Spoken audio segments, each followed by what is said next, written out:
on this episode of The Brothers Mysterium. It's definitely, I would say, the most emotionally intense interview we've ever done. There was to us a very, very negative, I'll say evil, threatening feeling in the air. It's very interesting that Emma drew the connection between her physical state leading to an emotional state, which then led to the demon coming in. He asked what brought me back to confession after so many years, and I was very honest with him. I told him that we had some phenomena occur in our house and that I needed help, and I asked him if he would come to our house and do a house blessing, and he very readily agreed.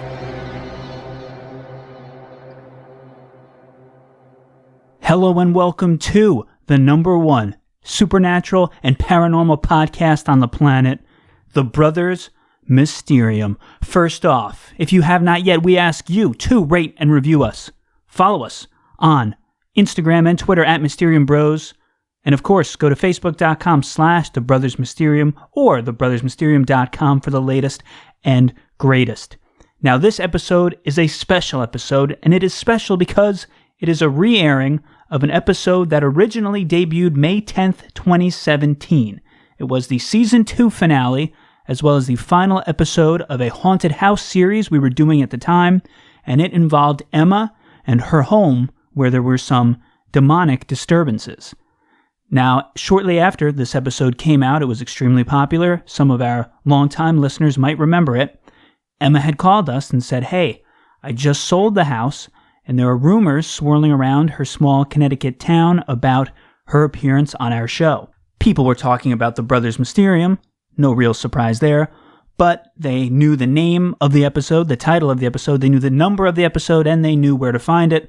So she was a little concerned that perhaps the new buyers would go listen to it, learn all this stuff, and then maybe try to sue her, maybe try to back out of the sale, or cause some sort of legal complications. So she asked if we would be so kind as to change the number and title of the episode, and since Emma was so cool, invited us into her home, was very honest, open, genuine with us, we said, you know what, we'll do you one better, and we will remove it entirely from our catalog, and thus the episode went away.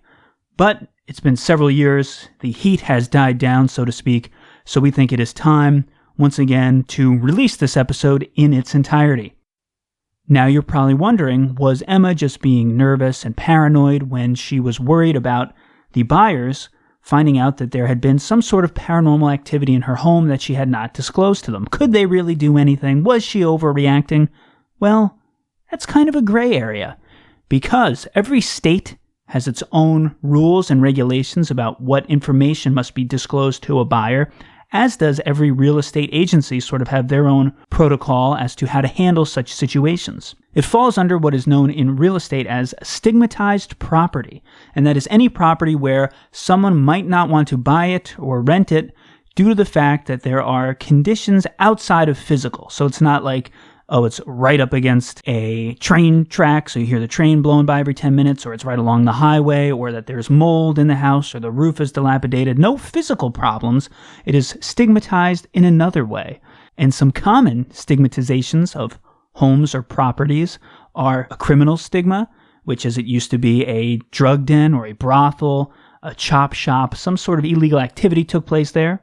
It could be a debt stigma, meaning the previous owners were in debt, and you buy the house, and now suddenly debt collectors and loan sharks and all these other unwanted guests keep showing up, knocking on the door, demanding their money or asking where that person was, and you're like, hey, I just bought this place. I'm trying to settle down now. This is not my problem, but that is a debt stigma.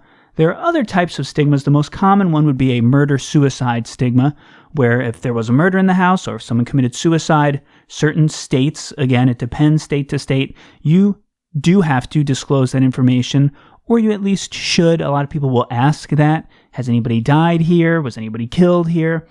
There's also, kind of playing off that, a public stigma. Famous examples of that would be the Amityville Horror House, or obviously where the Manson murders took place, Sharon Tate's house. People will show up all the time. That's why it is a public stigma. It's famous. People are driving up, taking pictures, getting on your lawn, snooping around all the time. Every Halloween, people want to go to these destinations. And if you're unaware of that when you buy it, it would kind of ruin it for you. You don't want these people constantly coming around, taking pictures, filming in front of your house. So what we're talking about falls under the phenomena stigma. And many, but not all, jurisdictions, again, it's state to state, require disclosure if a house is renowned for haunting, ghostly sightings, and paranormal activity. And there actually is a legal precedent for this. It is known as the Ghostbusters ruling, where a New York court in the Stambovsky v. Ackley case ruled that if the homeowners have claimed publicly that their home is haunted, they cannot turn around and deny that it is haunted when they're trying to sell it. And I believe in that case, they were saying, hey, we got this haunted house for sale, all this stuff happens, trying to kind of entice paranormal horror lovers, and nobody was really biting. So then they sold the house without any mention of that. The person bought it. And then once they moved in, everybody was saying, hey, anything weird happened, it's haunted, it's haunted. And then people experienced some things and they took it to court. So in that case, and in any case, always be careful what public information you're disclosing. If you're going to sell your home and it may be haunted in some way, have a demon there or other strange things happening, look up your local laws. A lot of states now do have the stigmatized property verbiage included in their real estate laws, so beware of that. But it is something that happens, so Emma was right to be a little worried about it. But again, enough time has passed, the sale has gone through, there have been no complaints, everything is good, so now we want to bring that episode to you. So, for the first time for many of you, or at least the first time in a long time, this is Evil in the Home. My brother and I have always been intrigued by the unexplainable. Like many, we're fascinated with stories of the supernatural, fringe science, and modern-day mysteries. Though we've seen no first-hand proof of its existence, our minds remain open to the possibility. Unsatisfied with the so-called evidence on television and the internet, we are choosing to take matters into our own hands and conduct our own interviews and research. Now we're on a quest to speak with as many people as we can and hear the stories of these events from those who have lived them. No Hollywood effects or exaggerations, and no hidden agenda. We invite you to listen and decide what and who you believe. We are the Brothers Mysterium.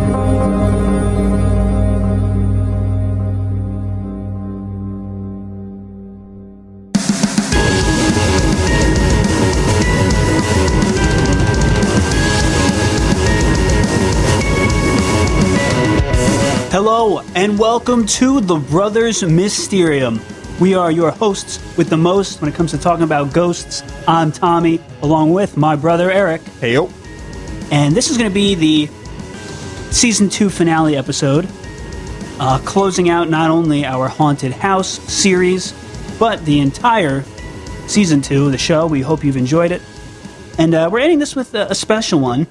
It's definitely, I would say, the most emotionally intense interview we've ever done, and we were privileged to do it. It's a story from Emma, who we were put in touch with, and it's a story that she has never really told anyone else, only like very close family. So to have two Mysterium brothers randomly show up at your house, you've never met them before, and then confide in them and tell the story is something that we really appreciate.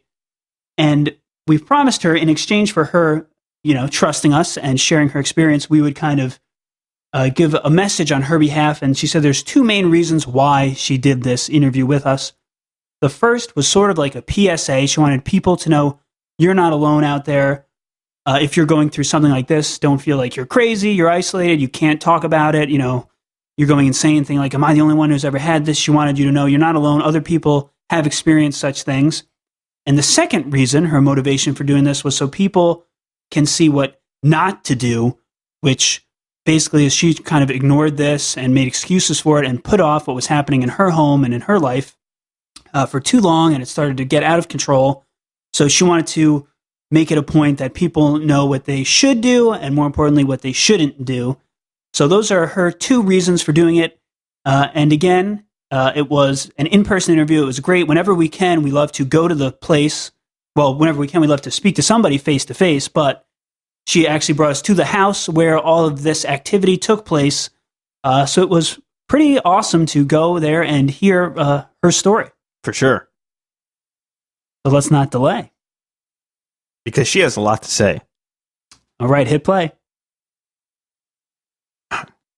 Damn it, I'm out of rhymes. Ooh, to your dismay. The Brothers.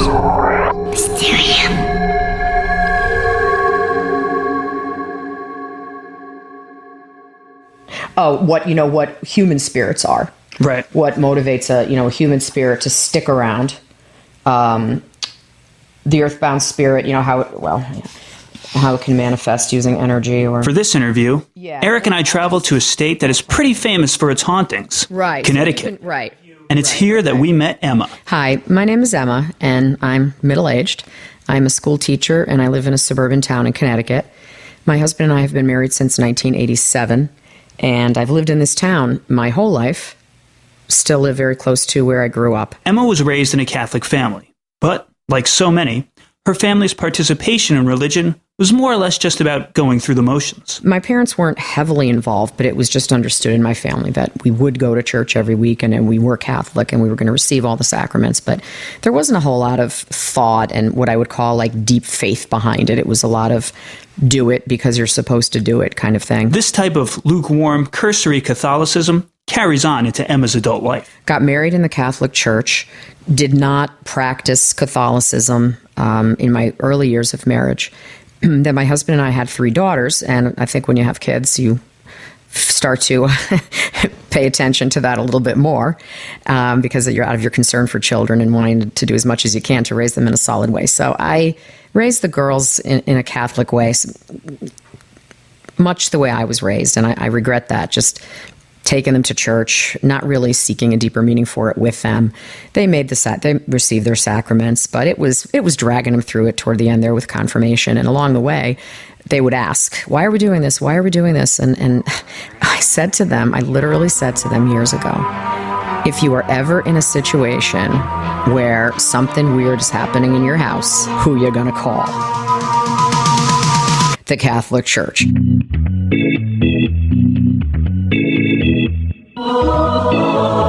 And we would laugh about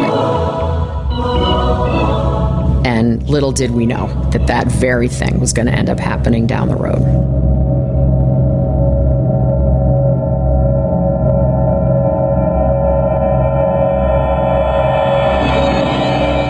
So, life goes on for Emma and her family, living happily in the great state of Connecticut. That is until something unwanted intrudes upon Emma. And no, this unwelcome interference in her life is actually not one of the paranormal variety. In 2007, October of 2007, I was diagnosed with MS. For those who may have heard of MS, or multiple sclerosis, but aren't too clear on the specifics of the disease, the National MS Society provides a clear explanation on their website. Multiple sclerosis is a disease that impacts the brain and spinal cord, which make up the central nervous system that controls everything we do, whether it's taking a physical step or solving a complex problem. The exact cause of MS is unknown, but we do know that something triggers the immune system to attack the brain and spinal cord. The resulting damage to myelin that insulates wire-like nerve fibers is a disruption of signals to and from the brain. This interruption of communication signals causes unpredictable symptoms such as numbness, tingling, mood changes, memory problems, pain, fatigue, blindness, or paralysis. Everyone's experience with MS is different.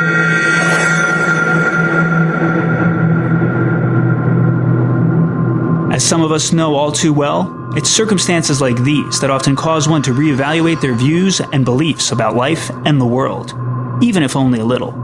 Emma's case was no different. And I felt a little bit of a return to, religion then, as you would with a diagnosis like that. But I can't say that I really picked up on it or did anything with it. I was never angry at anyone over it. I mean, we live in a natural world, and these things happen, and people contract diseases. And I was very lucky. I got on good treatment and had good doctors, and I did very well from 2007.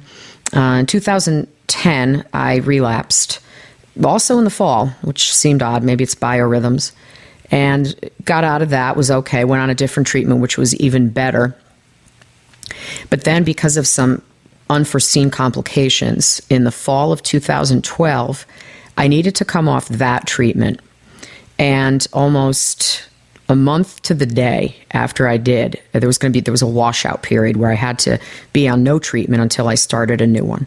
And basically a month to the day afterwards, in December of 2012, I started a series of 3 consecutive relapses in December and then again in February and March. And they were very severe. They were very, very severe. And it was my immune system just going crazy, coming off of that treatment that had been so effective. It's even kind of hard for me to talk about it right now because I can remember the pain. I hadn't had physical pain with MS like that ever before. MS does damage to your central nervous system, and depending on where the lesion is, you can feel sensations or pain or weakness or lack of function in virtually any part of your body. And I had things head to toe, burning in my feet, burning in my legs. I used to think, if this is what life is for me, I don't want to live. I wasn't suicidal, but I couldn't see myself living like that. And the future just went black for me. I used to look forward to grandchildren and kind of the rewards of the golden years, and it was like a black curtain just came down over my future, and I was just surviving through every moment of anguish, fear, despair, anxiety. So, now it's early 2013, and Emma's receiving no treatment for her MS. It's at this point she experiences her 3rd relapse. And my doctors finally prescribed what is considered like the kind of the DEFCON approach to the MS treatment. It's a treatment that isn't often given for MS. It's given when all other options have run out. My insurance company would not approve it, and thus began a 6-week battle where I was up against bureaucracy for my life, if not worried about this becoming something that I would die from. At least it was going to put me in a wheelchair, and it was this horrific battle with this insurance company and these phone calls and these experts that would rule on whether or not I could get this treatment. And it was so absurd. The treatment that I had to come off of was a monthly treatment that cost the insurance company $15,000 a month. The new treatment that they wouldn't approve, you only have to get it whenever these blood tests come back with a certain results, and they're $13,000 each. So it's about FDA approval. This drug is off-label for MS. But anyway, it was horrible. It took a horrible situation and it made it so much worse, so much worse. And somebody in an office was telling me, that I couldn't get well. And the way that I felt in my skin at that time, the physical part was almost the least of it. It was the fear, and it was the physical pain, and the feeling of injustice. And I was angry. I was angry at these people who would deny me something without it making any sense. Left with no options, the physical pain is almost secondary for Emma, as she now finds herself completely overwhelmed by the emotional and mental desperation that accompanies her seemingly hopeless condition.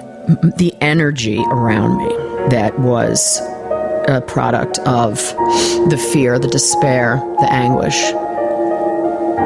I remember looking back on it. I remember how bad it was, how bad it must have been, because there's no way that what I was going through on the inside was staying inside. There's no way it could have been. I was home almost all the time. I really couldn't go anywhere else.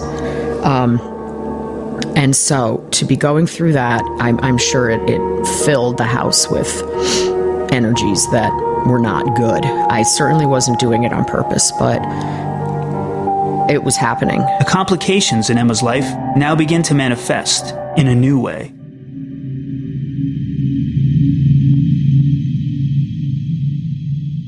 It was during the thick of it that the first incident happened.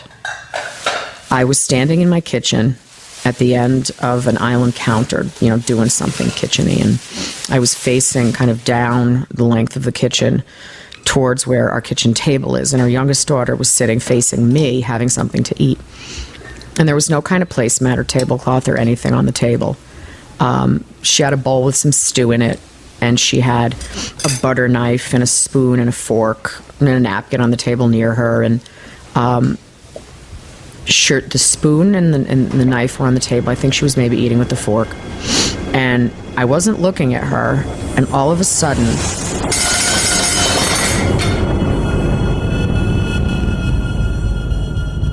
this staccato metal sound, banging sound that was so loud. If she and I had been talking to each other, we wouldn't have been able to hear each other. I looked around. I thought, is it the furnace? Is it pipes? Is it electrical wiring? I wondered about my neighbor across the street. Like, even though it's February, sounds like something metal went in a wood chipper. It was insane, but it was immediate. The sound was right there around us. And it went on for barely the count of 2. But if you count 2 seconds and you're looking at a second hand, I mean, a sound that lasts that long, especially an extreme sound like that, it's impactful. So I looked up, I looked across, and I looked at her at the kitchen table, and I said, what was that? What could that have been? And she looked up at me and she said, Mom, it was my spoon. And right away, all these thoughts clicked into place. I went upstairs with the phone and I called Lorraine Warren. Meet professional demonologists Ed and Lorraine Warren. A poltergeist can be terrifying. So anybody says that a poltergeist is mischievous, they better take a second look. During their 50 years of hunting ghosts, Ed and Lorraine claim to have encountered hundreds of poltergeists. They've also been the subject of numerous books and have consulted on several high-profile cases, including the Amityville Horror. Poltergeist is nothing more than a devil or a demon as far as we're concerned. People say, this guy's going back into the medieval ages. There are no such things as devils or demons. Yes, there are. You may have also seen the Warrens being portrayed by Patrick Wilson and Vera Farmiga in the 2013 movie, The Conjuring. What are you guys? Well, we've been called ghost hunters, paranormal researchers. But we prefer to be known simply as Ed and Lorraine Warren. In 1952, the couple founded the New England Society for Psychic Research, the oldest investigative paranormal organization in New England. And though Ed passed away in 2006, Lorraine is still active in paranormal investigations to this day. It's been quite a career, and I'm still involved. This is the real Lorraine Warren, speaking for a featurette that was released in conjunction with the Conjuring film. It's a very delicate thing with certain people because they're very terrified and very frightened. But there's a lot of people that don't believe. Now, getting in touch with Lorraine Warren is not as simple as looking her number up in a phone book and giving her a ring. But in this case, Emma just happens to be lucky enough to already have an in. I've known her since childhood. She and her husband, Ed, who started as painters, they gave art lessons to my oldest brother. So I've known her for many years, and I called her, and, we're acquaintances. And so she reminded me what I knew already, which was to say the blessing of, in the name of the Lord Jesus Christ, go back where you came from and never return, and take holy water and make the sign of the cross, and visualize a burning cross of white light over the area where this had happened. So my youngest daughter and I both did that. The practice of envisioning light in a protective way is known as invoking the white light of Christ consciousness. However, this practice isn't really touched upon by any of the major Christian churches, and is mostly associated with New Age interpretations of Christianity. In any case, Emma didn't waste any time trying to explain away or ignore the spoon incident. She knew the cause immediately. I did not try to convince myself that it wasn't what I believed it was. I didn't. I didn't shrug it off. I knew, and I remember thinking, okay, well, I've done something now. I haven't ignored it. I called Lorraine. We did the blessing. I haven't ignored it. So I just said, all right, I'm not going to do anything more unless and until something else happens. So told my husband about it. I had my other two were in graduate school and college out of state. Did not tell them about it at the time.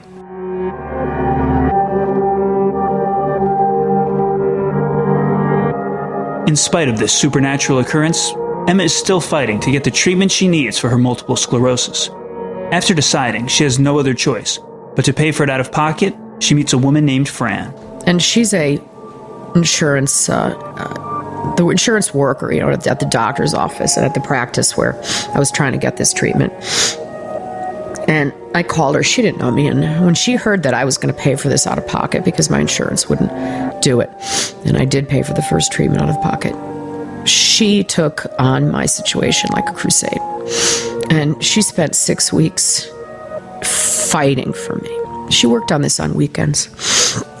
And finally, after I had paid, out of pocket for one treatment, she broke them. 6 weeks later, she broke it. She got them to approve it. And once you go on a treatment, insurance companies cannot take you off it.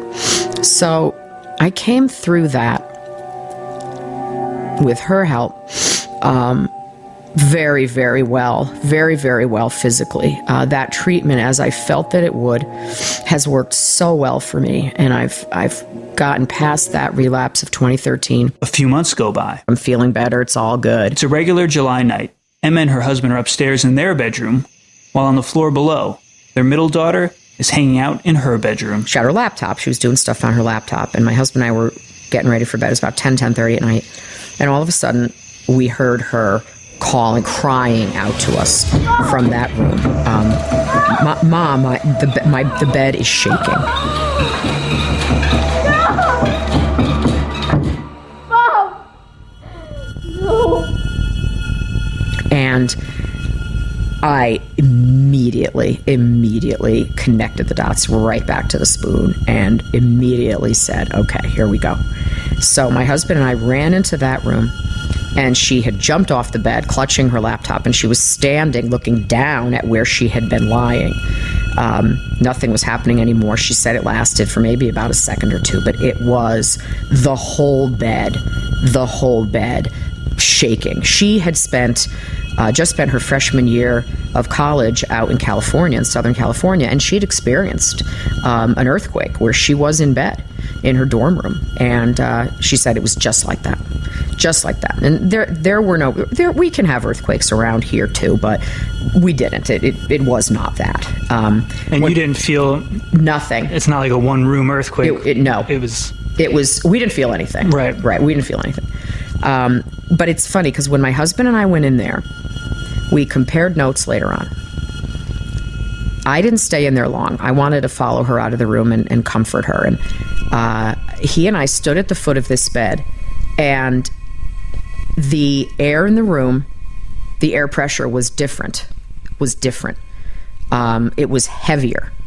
It almost felt that feeling when you're chewing gum and you're swallowing as an airplane takes off. Because right, your ears, you can feel it. Yes, definitely felt it in the ears. It felt like there was more gravity in the air. And there was to us a very, very negative, I'll say evil, threatening feeling in the air. It was terrifying. It was something that I had not experienced when the spoon incident happened.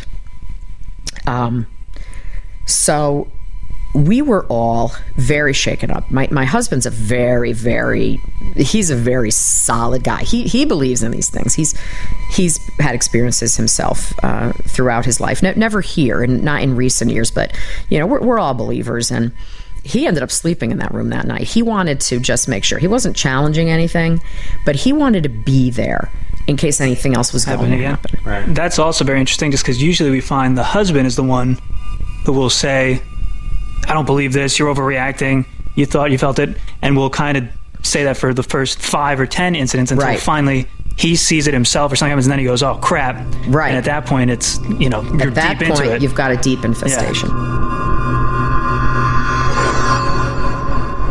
Once again, Emma reaches out to Lorraine Warren for guidance. And she told me that what we had to do was to contact our parish priests. She asked who our parish priest was, and I told her what parish and the pastor, and she said, okay, he's very good with this. So she said, is your family willing to go to church as soon as you can, make a good confession, and she later explained what that meant, and I found out what that meant, and attend Mass, and then ask the priest to come for a house blessing. And I said, absolutely, we are going to do that. We hadn't been to church in a long time, but we knew we had to do that. In the Catholic faith, the sacrament of confession allows practicing members to share with a priest, in secret, the sins and wrongdoing that they have committed. The priest, acting in the name of God, then grants the confessor forgiveness for these acts, essentially taking the weight of guilt from off their shoulders and giving them a clean soul. However, in order for the sacrament to be effective or deemed a good confession, as Emma called it, the person confessing their sins must be truly repentant and sorry for what they have done. So the next morning was a weekday morning. My husband had to go to work, and our younger daughter was still out of state. So my middle daughter and I, the one who had been in the shaking bed, she and I were at church, I think 7:30 the next morning, which happened to be a time for confession. So she and I each made confession. And when I went in, I'm not going to reveal, of course, the content of my confession, but I feel it's okay to say that he asked what brought me back to confession after so many years, and I was very honest with him. I told him that we had some phenomena occur in our house, and that I needed help, and that I knew that the first step was to return to a state of grace by getting absolution and confession and then receiving the Holy Eucharist. And I asked him if he would come to our house and do a house blessing, and he very readily agreed. So it was a very thorough confession. It went back a long time, and it covered a lot of points. It wasn't an easy thing to do, but I felt like it wasn't that I was just going through the motions so I could get him to the house to do the house blessing. I felt it. I felt that this is what I should do. It felt like the right thing to do. So then we had Mass and received the Eucharist, and then my husband and youngest daughter went to Mass. When she got back, it was either that next day or it was early the Saturday morning that he came to the house. So he came to the house around 12:30, noon or 12:30 on Saturday. And he came in the investments. He had a stole that I don't think I'd seen on priests in church before. And he had a book with him that turned out to not be a Bible. It was a prayer book. And he had some other things in a bag. Vestments is just another name for the clothing a priest wears during Mass or religious services. A stole is an article of a priest's clothing that looks something like a long decorative scarf, and usually represents an element of the liturgical ceremony. To bring it back to confession, during this sacrament, a priest wears a long purple stole, which represents the sorrow of penance, and the priest vows to keep the disclosure of a confessor to themselves. And I had already told him the things that had happened, the spoon and the shaking bed, and the whole family was around. It was the four of us, and I was holding one of our dogs, and my husband was holding the other of our dogs, and he said that they should stay with us too. You know, they're members of the household, and that they should be there. So he mixed up a container of holy water, and he said that it was special holy water. It was for certain rites that I guess go beyond just everyday holy water use. So we went around the house, and he sprinkled the holy water while reading out of this book. And I was surprised that they weren't so much straight up prayers as they were statements that I thought could apply to really any faith. He talked about restoring the house to a white purity. And he did bring in, God and Jesus Christ and the Holy Spirit. But there was more to it than that. There was a broader kind of, expelling darkness, bringing in light. That was good. It was soothing to hear this throughout the house. It was a little bit scary to me, at least, how thorough he was in going through the house. I thought he would pretty much go to the, the site of the spoon, the hot spots, the hot spots. Yeah. And he did linger more at the hot spots. He did. He said more prayers at the hot spots, and his tone became more intense at the hot spots, and he spent more time at the hot spots, but he went everywhere. He went every room, every corner of every room, every bathroom. He went up in the attic. He like went up in the attic. It's not just like he climbed the ladder and stuck his hole through the hole. He climbed around in there. Yeah, climbed right up, walked around, basement, garage, everywhere. Did he do all the windows and doorways and stuff, just out of curiosity, or? Yes, he did. Yes, he did, as a matter of fact. I don't remember him.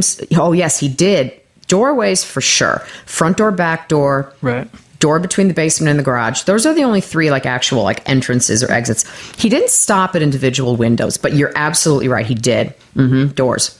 Okay. Now, before he came that Saturday, I went to our local religious supply store and I bought crosses. And I had spread them all out on our kitchen table. And he blessed all of those too. And after he left, we put one up over each door and over each bed in our house. So as he was leaving, I walked him to his car. And I asked him, why? Why would something like this happen here? We don't. And he had asked, do you do Ouija boards? Do you try to have seances? Do you address, other forces? Have you invited something in? Yes. And I could tell him without any hesitation that my husband and I, we have a very healthy respect/fear of any of this because we believe it. Right. We believe it. And we've raised our daughters the same way. We've told them, if you are over at a friend's house and they have a Ouija board, tell them you're not going to do it. Call us. We need to get you out of there. Right. Better safe than sorry. Exactly. And they've taken that seriously all their lives, too. I'm walking him out and I asked him why.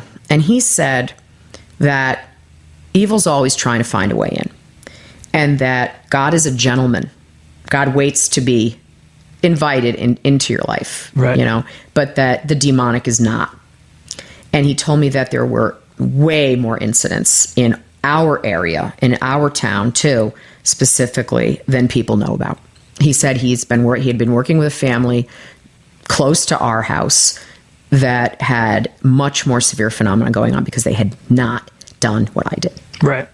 And done something about it so soon. And he said, and in reference to the demonic, he said, when you hear stories on the news, stories of extreme, really profane violence, and he referenced that incident in Florida where that man who was on bath salts, I guess, ate the face off this other guy. He said that's demonic. Drugs known as bath salts being blamed for a gruesome scene in Miami. This is a naked man. He was shot dead on Saturday by police because he was gnawing off another man's face. Obviously, that sounds horrific, and it is. I want to warn you that the pictures we're about to show you are very disturbing. 31-year-old Rudy Eugene was described to be in a zombie-like state when he was caught by police. Armando Aguilar, president of the Miami Fraternal Order of Police, suspects Eugene was under the influence of so-called bath salts, which are sold as cocaine substitutes or synthetic LSD. When he was found, what he had done to this man's face, victim was 65 years old, truly horrific. Apparently all that's left is his goatee.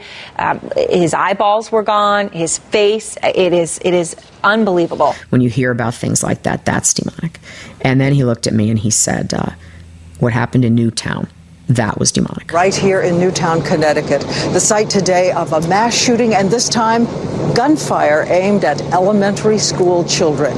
We're here in front of the Newtown United Methodist Church where we've watched people gathering all evening long, as tonight the details are still pouring in. There are 27 victims, 20 children, 7 adults. And we've heard all day about the incredible response by teachers inside the school, which is considered one of the leading schools in the nation. Until today, Adam Lanza was known mostly in his neighborhood as someone who did not play well with others. The perpetrator of the crime is dead. A little bit different, kind of repressed. Unfortunately, what's in the mind of that shooter now, he's taken to the grave with him. Tonight, no one yet seems to be able to answer the question why 20-year-old Adam Lanza, seen here in a photo provided to ABC News from 7 years ago, attacked the Newtown Elementary School. And I had thought ever since it happened that there had to be, it had to be, for no one is that mentally ill. Right. No one is that mentally And a ill. lot of times, too, to that point, it's like people will sort of devolve. Everyone always goes, oh, he's such a nice guy. And it's the type of thing, like you're saying, where if something happens to him and he ignores it and pushes it off, and then, a month later, suddenly he's doing something extremely violent and out of character. Exactly. Ed Warren talks about two things. He talks about the law of invitation and the law of attraction in terms of these forces coming into your life. And the law of invitation, obviously being you draw a pentagram on your floor and light candles, Right. and open a spell book. You do a Ouija board. You try to have a seance. But then there's a law of attraction where just by the way you live, you can draw these forces to you. Right. So if Adam Lanza, as I believe he had been studying mass killings. Right. It's putting negative energy out there. Exactly.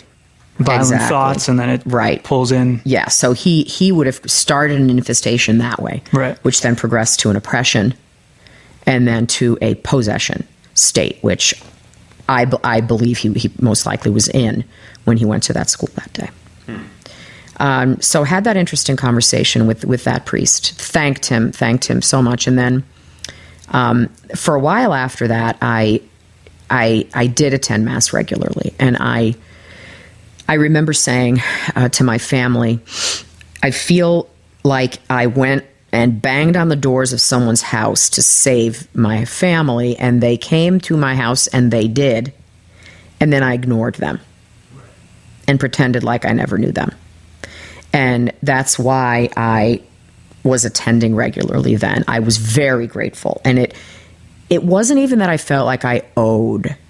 It wasn't that. It was sheer gratitude. It was I wanted to maintain a positive connection with the church, and I had to switch. I had to stop attending the church where that priest had come to help me, because I'll be honest, it was too Catholic fire and brimstone. Right. That priest himself was giving homilies that were very discouraging to me as someone who was trying to return to Catholicism. So I went to another church in our town, and it was a much better environment, and those priests taught me a great deal about what had happened here. There was an older priest and a younger priest, and I spoke to the older priest, and he helped me start really connecting the dots on what had happened here.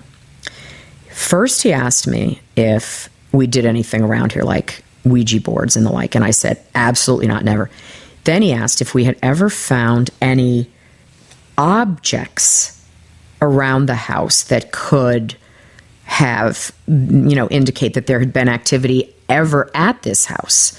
This house is brand new. We bought it when it was under construction. So we're the only people who've ever lived here. So we know that no, stuff has been, done here, and no one's died here. But my husband was doing some digging up in the front yard, and he found this stone. And it was roughly, not that there's a connection really, but there are a lot of stones all over Connecticut, but it was roughly the size and shape of a human head. It wasn't a skull. It wasn't skull shaped. I'm not going to say that. But it was kind of a mixture of quartz and other rocks. It had a very, almost like a marbly surface. And on it, somehow, it looked kind of like a blackened, like a sooty outline sketch of a horrific, demonic, Satan-like face. He had dug that up in this yard. And I told the priest about that. And I told him that until the construction on this house started, this had been a wooded lot. And so, he wondered if perhaps there had been satanic activity on this land before the builders excavated it to build the house. And it definitely looked like it was a man-made, not a natural occurrence. It did. I'm looking at this thing at the time, and I'm trying to figure out how it could be a natural occurrence. Right. Because you don't want to think. Right. You don't want to dig that up in your yard. Right. I mean, this was awful looking. My husband got rid of it, so if not, I would show it to you. Well, we don't still have it. There's no way we would have held on to it. How did he dispose of it? I don't know. I'm hoping he buried it, because, from what I understand, that's the way to really neutralize such objects, like a Ouija board. Was it the rock stone around when all this had happened? Or had he got rid of it before that? It was not around when it happened. Okay. That's a good question. I know for sure it was gone by then. However, whatever activity it was that brought it here, right, could have the still been residual lingering, energy of it, the right. invitation was still open at that point. Right.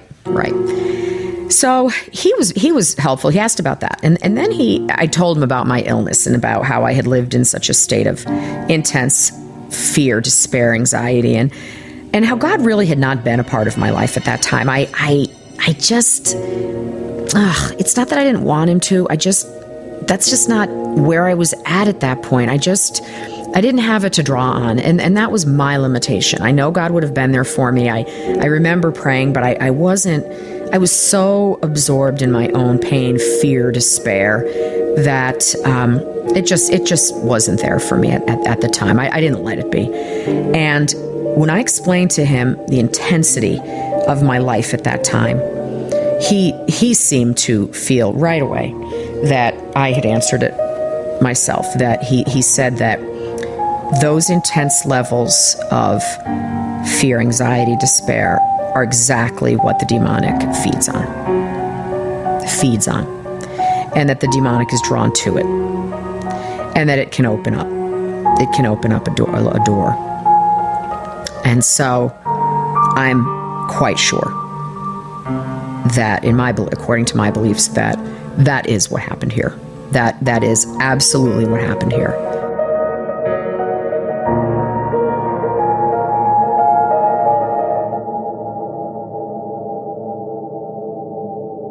Since the time of this interview, Emma has moved away from the house, but not for any paranormal or demonic reasons. We're also happy to report she remains happy and healthy.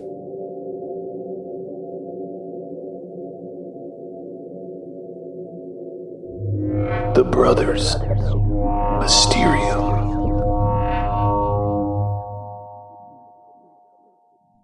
So that was Emma's experience, our interview with her. Again, very emotional. She did a great job telling it. A lot of passion, a lot of conviction. She's a good storyteller. Indeed, she is. And one thing we didn't mention was when we first showed up even, we show up at her house, we walk in, and you actually had... I had my iPad in a case that was made to look like a book, which probably many of you have seen and many of you own. So it looked like I was carrying around this old-timey book. Like, brown, almost like leather book, and she was immediately like, "What book is that?"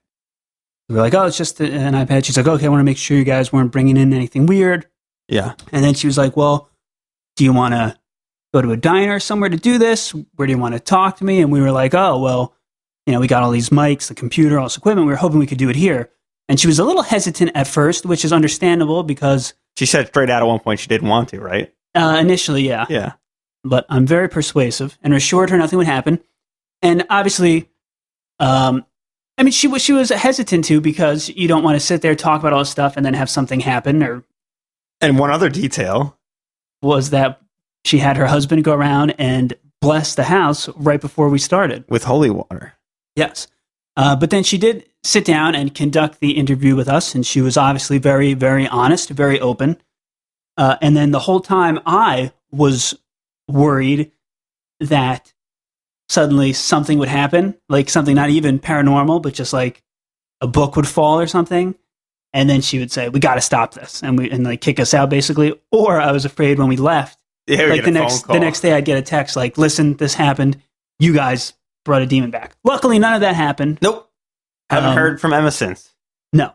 Okay. Where to start with this story? So yeah, the first thing that she mentions on with her illness with MS, and this is very common with demons.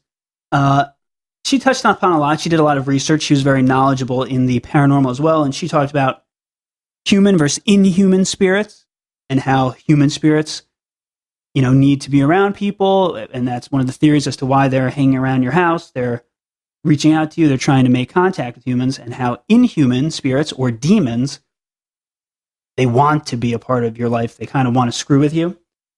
So that's interesting, and that brings upon some questions that I'll ask. Should I do it now, or should we go through her story first? What do you mean? Well, okay.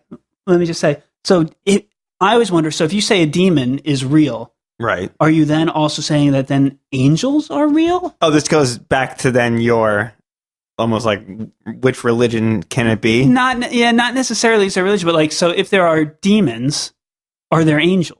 I guess you don't have to call them angels with wings and halos, but I guess if there are negative evil spirits, you must also then believe that there are positive good spirits. Another thing to remember is that this could just be the names that we're applying to things. You know what I mean? That's true. It doesn't necessarily have to play out the same way we're used to the lore or the myth or the religious story playing out.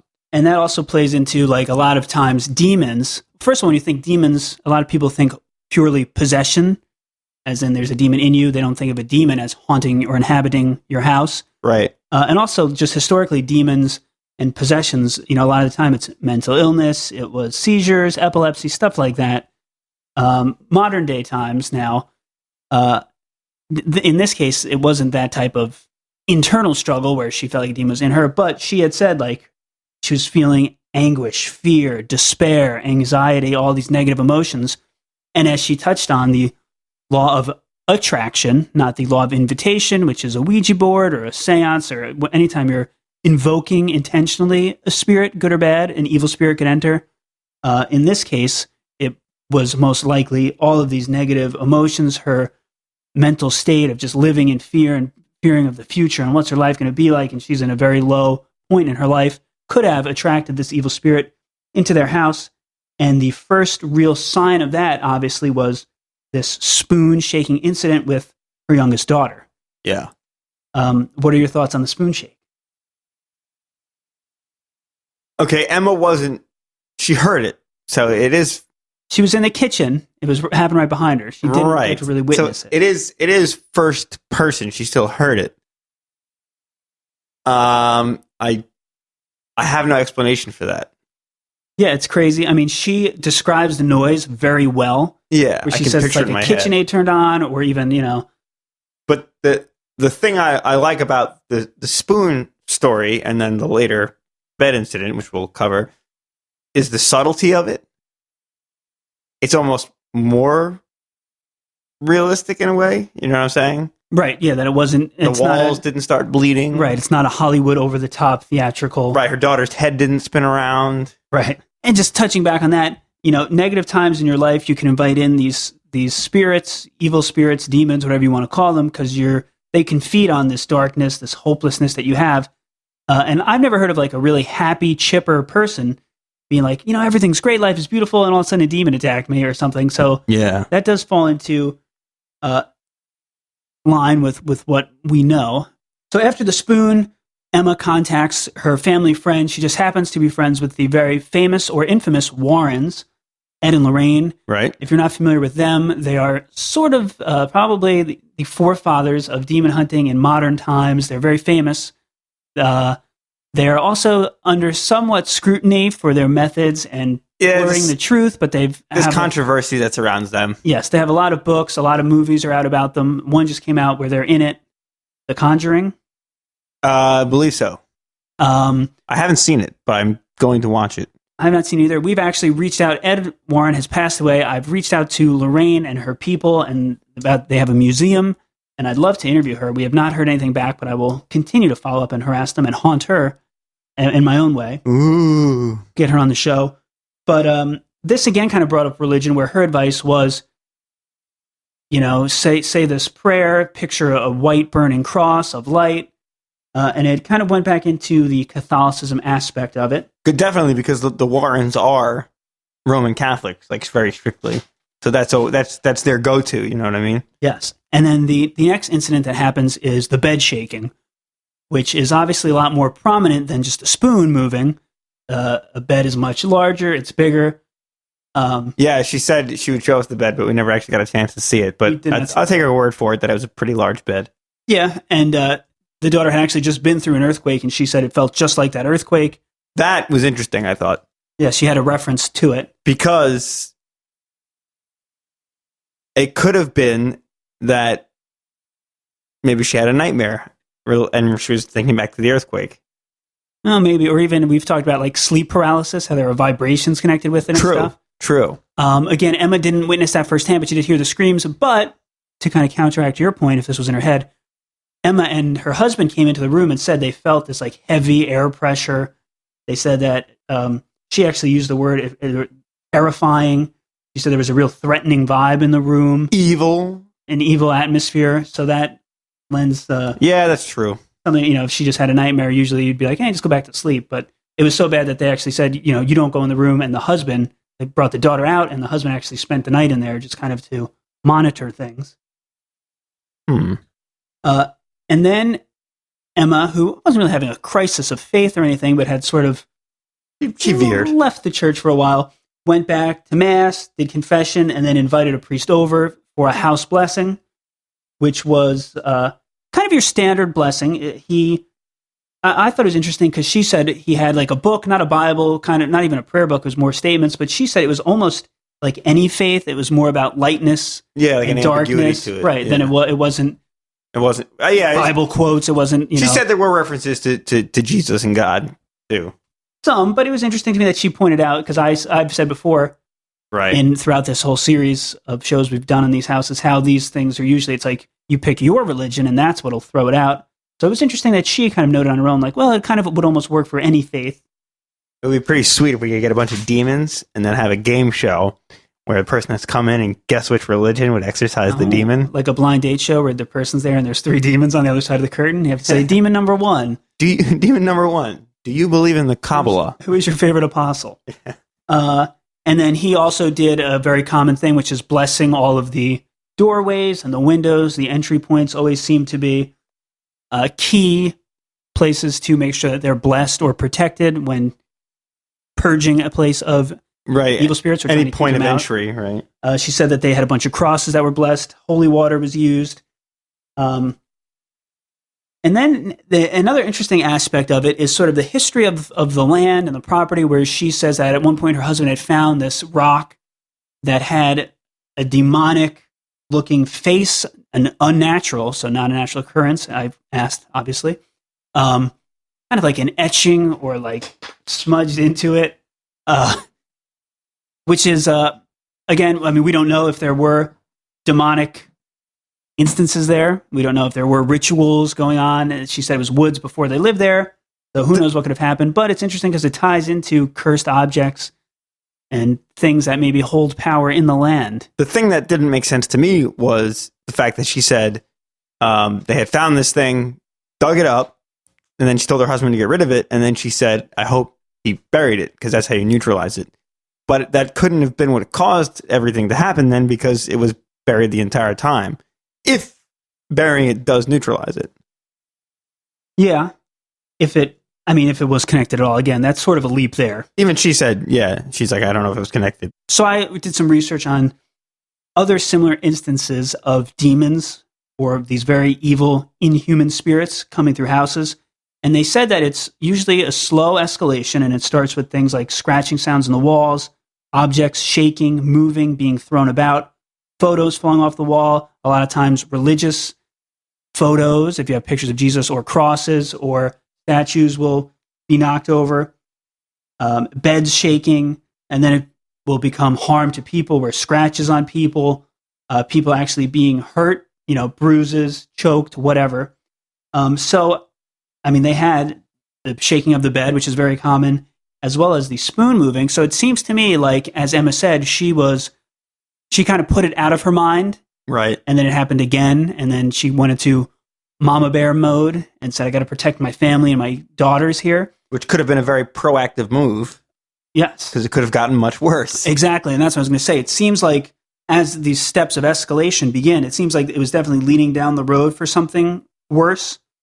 And then while looking into this, I've found a priest who is an exorcism priest specialist, which that is another thing that is kind of crazy to me, is that these events happen so much that there's actually like a specific branch of the church that's like dedicated to exorcisms. Yeah. Like it's common enough. And she even said the priest that came and blessed their house was like, yeah, I've been working with this other family and I've been doing this and that.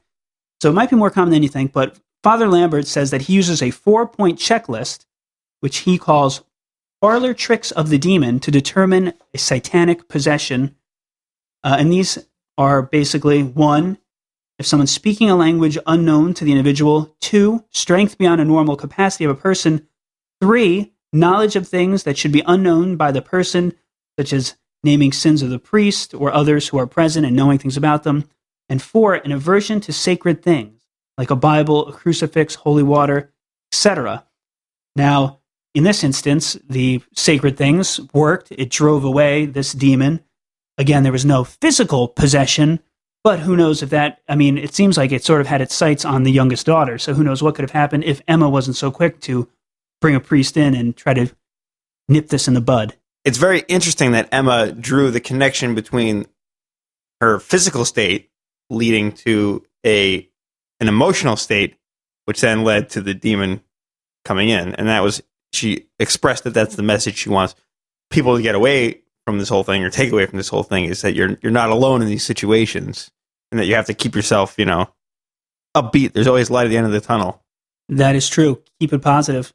And something you had just said that actually put something in my mind is it's interesting because if you were going to take a skeptic point of view, you could argue, so she's going through this rough time, she's battling MS, she's in darkness and despair, and then maybe, this is stemming from that and it's in her own imagination, but she didn't experience these things. Her youngest daughter did. She just happened to be like a witness to them.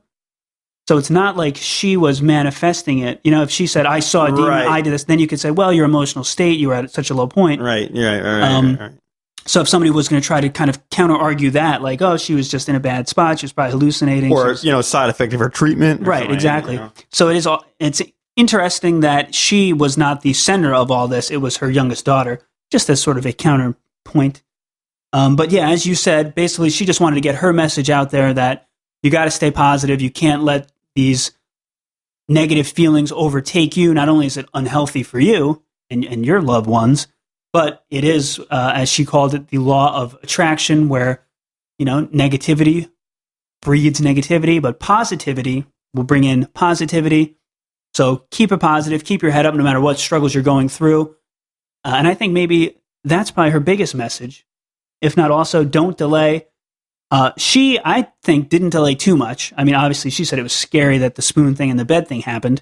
Right. But she was pretty quick to act. So if anyone out there is going through anything similar, I think take the same steps that Emma did and try to, don't keep putting it off like she initially did and say like, that could have been a demon. Let me, check this out again if it happens again. If objects are moving around your house and flying around, take immediate action, look into it, do what you can. Or actually, call us first so we can come and look at this, and then we'll figure the next part out. So again, we just want to thank Emma for being so cool, so open, letting us come into her home, sharing her story with us. Very personal story with a great message of positivity. And one of our first real quote unquote demon story, I would say, and a great way to kind of cap off season 2, another successful season for the show. So we will probably take another brief hiatus as we prepare and set up for season 3. But we want to thank everyone for listening, for enjoying the show, for contacting us. If you have topics you want to hear in upcoming seasons, please email us, thebrothersmysterium@gmail.com. And if you like the show, please give it a like on Facebook. It's a small thing you could do that means a lot to us. Facebook.com/thebrothersmysterium. You can rate and review us on your podcast provider, and we'll be coming back at you with more Mysterium in season 3. Booyah. Emphasis on the boo.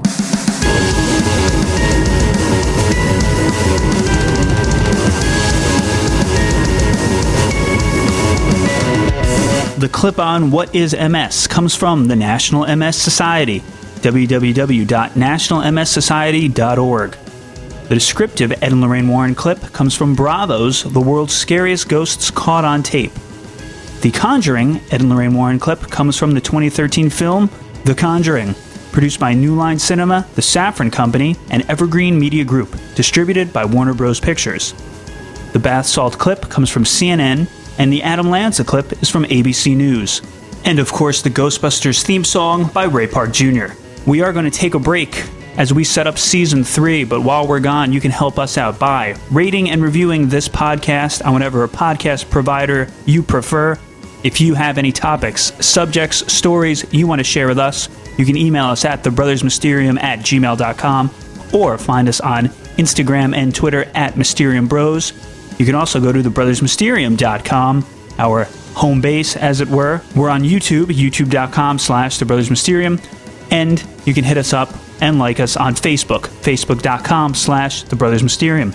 As I said, we'll be gone for a brief hiatus, but when we return, the action will be rocking, and in the meantime, we just want to say thank you for listening to us.